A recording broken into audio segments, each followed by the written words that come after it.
magkakaalaman na sila Rigor at Tanggol sa tulong naman ni Fatima at samantala tatanggalan ng karapatan ni Tanggol itong si Rigor sa katawan ni David para mabigyan umano niya ito ng maayos ng libigan.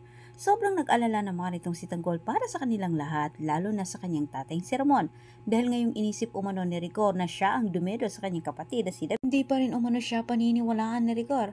Subalit sa kabilang banda, dahil sa kagustuhan ni Miguelito na ubusin ang pamilya ni Fatima para patahimikin itong si Fatima, napapahamak naman ang kanilang lihim na alam ni Fatima.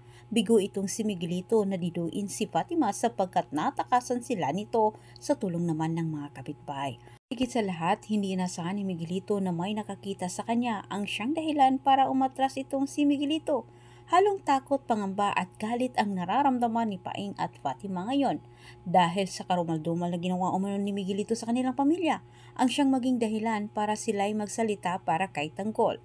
Ngunit bago umano nila kitain itong si Tanggol ay kailangan umano nilang maikalat na si Miguelito umano ang dumiro dito kay David. Hindi na pinatagal ni Rigor ang katawan ni David sa kanyang bahay sapagkat balikan umano ito ni Tanggol at kunin kahit sinisigurado ni Rigor na hindi na ito makukuha ni Tanggol. Kabila ng makasariling plano ni Rigor ay ipinagbigay alam naman ni Mando dito kay Tanggol kahit si Tanggol ay may plano din.